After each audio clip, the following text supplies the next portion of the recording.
All right, sounds good. Yeah, so Savannah and I will be co-presenting today, bouncing back and forth between 8 key insights, 4 focused on what people think of churches and pastors, and 4 focused on what people expect of our churches. So we're very excited to share this with you. We've interviewed adults 18 plus, so we're interviewing both Christians and non-Christians. And as we dive in, I just want to sort of give you some context for the fact that these findings are available in this free toolkit. We've actually created this really cool kind of city guide poster kind of thing. You can actually see here on the next couple slides what those look like. You can go online, download them, also download the PowerPoint slides that we're going to be sharing with you. And again, we hope you'd use this to spark strategy, discussion, thinking, prayer about how you can best serve people in the Dallas-Fort Worth community. And the other thing I want to just sort of say that is critical to me is that I feel like it's such a great privilege for us as researchers to help Christian leaders tune their ears to what God is saying through listening to the voice of others. So I've had the privilege through the years of interviewing close to 2 million people here over 26 years at Barna. And I always feel like it's a sacred duty of telling people's story really well. People who've lost their faith, like what can we learn about what your spiritual journey was like? People who are disillusioned with the church, people who've been transformed through their faith. And so that's the journey we'll take today. Issachar, 1 Chronicles 12:32, understanding the times, knowing where God wants us to plug in and how to sort of best understand the times. So let's dive in. The first thing I want to talk about is this idea of overall perceptions. We use 3 different questions to come up with a sort of an overall positivity or negativity perception of churches, local churches in the Dallas area. And you'll notice that 59% of adults in the Dallas area say they have an overall positive impression of local churches. This is far higher than the national norm, and it proves in some ways that Dallas is sort of the buckle of the Bible Belt. You're operating, as you know, in a very Christianized context, and we'll talk about that throughout our findings. Be that as it may, we'll show you here demographic drill down, and you'll see the differences between men and women and between different generations. And you'll notice that among younger generations of Dallas-Fort Worth residents, their perceptions are a little less favorable than older adults. So you can see that 21% of millennials have a negative impression of local churches, higher than 17% among Gen X and 13% among boomers. And so even still among millennials, this is actually, we've been doing now different forums in different cities, and this is still the most positive perceptions of churches among millennials that we see. So really interesting stuff. You can also notice at the far right side of this chart how non-Christians feel about the church. So 18% say they have a favorable impression, very low positive impression among those who are not Christians. Among non-practicing Christians, 61% have a favorable opinion, but you've got a lot of indifference that's growing among that group. So anyway, that's our first sort of data point. You are in fact working in a very Christianized context. Questions that might be popping in your head is like, how do we think about the kind of idols and challenges that come up when people think they know the Christian script, when they think they know all the answers? Where will the indifference? Where will the sort of boredom factor? Where can we break through with fresh thinking, fresh spirit work? So that's our first insight for the day. That's great. So good, David. Thank you. Now moving on to the second insight for today, continuing this conversation of what people think of churches and pastors in DFW. We're going to talk now about the quote unquote brand of the church. So if we look at this chart right here, we see on the left, there are positive views. And I do want to draw our attention to that first item. So the top perception of the local church in DFW is that it offers hope to people. 81% of the people in your area feel that way. I think that's wonderful. That's cause to celebrate, right? That hope is still something that people see when they look at the church. The second top item there is that the church cares about people like me. And the third item is that the church is generous. And the majority of people, the vast majority of people in your city feel that way. So yes, cause to celebrate for sure. I do want to draw our attention though to the right side of this chart, the negative views, especially that first item. We see that 42% of people in DFW say that the church is known for the things they are against. I would say 42%. So it's roughly 4 in 10 people. So if you imagine walking down the street, 4 in 10 people that you pass feel this way. And so this is definitely cause to pause and reflect and maybe think about how we can combat this negative perception.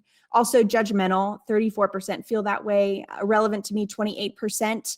One more thing I want to draw your attention to is that hypocritical item. You see that, interestingly, people in DFW are significantly less likely than national norms to feel like the church is hypocritical. So that's a pretty interesting, unique thing that we're seeing in your area.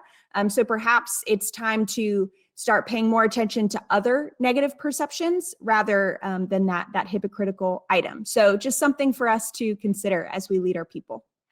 Yeah, and as you're keep that slide up there for just a second, if you don't mind, and look at the fact that the one area, lots of places where the positive perceptions are higher, but the one area that's higher in negative perceptions is judgmental. Again, another indicator that you've got this highly Christianized context where people, they try to follow the party line. They try to make themselves look maybe better than they need to.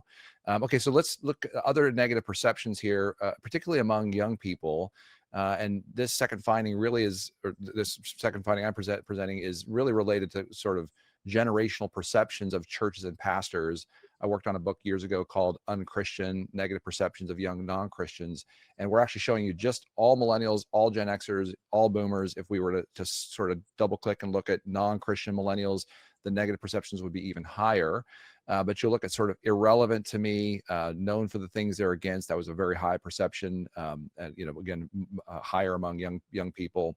Look at this really fascinating finding. 41% of millennials in the Dallas-Fort Worth area say that local churches are detached from the real issues my community is facing. That's only 16% of boomers in the community. Judgmental, another indicator that we just talked about. And then related to perceptions of local pastors, you can see specifically some spikes with Christian pastors are out of touch with the needs of my community. Or down at the very bottom, Christian pastors are only focused on growing their own churches and not on community transformation. This is one of the most significant generational patterns. So even among millennials, and we said earlier, millennials in DFW have overall pretty positive perceptions of the church, higher than many other churches we're tracking, which can lead you to this false sense of security. Hey, we know how we're working with millennials. There's probably more millennials attending church in DFW as a percentage than would be in true of other communities. But there's these cracks, I think, in the perceptions of millennials about authenticity, about judgmentalism, about being connected to real issues, about, you can see this idea that maybe pastors are really just focused on sort of building their own sort of kingdoms. And so I think that we've got to take some real good look at how we're building up sort of antibodies to the church among young people within the DFW area. Such a great insight. Thank you, David. Now we're going to look at the other side of the coin, though, and look at the positive perceptions of local pastors. Because the truth is, what we're seeing in the data is that it's not all bad news, so to speak, right? There definitely are some positive perceptions as well. And you see in this text over to the left, the perceptions of pastors in DFW show a Christianized halo effect. So we see that overall, people in your area have a more positive perception of local churches and local pastors than the rest of the nation. So that's definitely unique to your area. We've seen a lot of cities be right on par with national norms, but you definitely do have more positive opinions than in other cities. So that's something to take note of. But I do want to draw our attention to the right side of the screen there, where we see a comparison of churched and unchurched in DFW.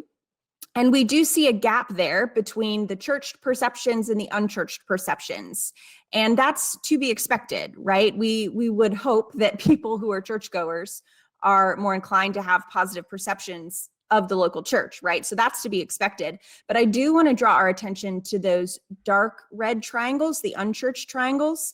And I want us to see that 64%, so that's the majority of unchurched adults in DFW, say that Christian pastors in my community have been strong leaders during the COVID-19 pandemic. That's the majority of unchurched adults. Furthermore, 60% say Christian pastors in my community have been strong leaders when it comes to racial justice. The perceptions of the local church that are held by those outside of the church are positive. They definitely see that you guys have been leading well even during the past year. So that's something to celebrate. Maybe that's surprising to you. Maybe that is a spotlight, a scale, or a shovel for you as we think about what people think of churches and pastors. So now we're going to turn the page. We've been looking at what people expect of perceive of pastors and perceive of churches, but now we're going to look at what people expect of churches and of pastors. So we'll start here with their ideas of how churches and Christian organizations can serve people in their community. You'll notice that the top things are homeless services, companionship for the elderly, counseling services, support for single parents, and we basically gave people a list of different options. I'll show you another slide here in a minute that sort of rounds out the bottom half of these options. I just want to double click on the notion of counseling services. We're, coming out of the coronavirus, there'll be, I believe, a tsunami of mental health challenges and anxiety, grief and loss as people are sort of navigating this new normal. And so I think it's a great positive finding that people are interested in counseling services at the top of the list. Again, you can see the differences between churched and unchurched on the left. You can look at the differences between generations on the bottom. We'll show you the next slide here, which just gives you some sense of the bottom of the list. But even these areas are areas that people are expressing pretty consistent interest in. It's very important for us to realize that these kinds of data, we certainly need to do what God calls us to do as a church community, but it also helps us understand a little bit of what are people looking for? How can we, as Glenn talked about earlier, sort of authentically step into the community needs, not just to change the perception of the church, but in fact, to sort of live into what God has called us to do, to be a faithful presence in our communities. That's great. Switching gears a little bit, we're going to talk about something that maybe is a little bit different for what people are expecting of churches in DFW.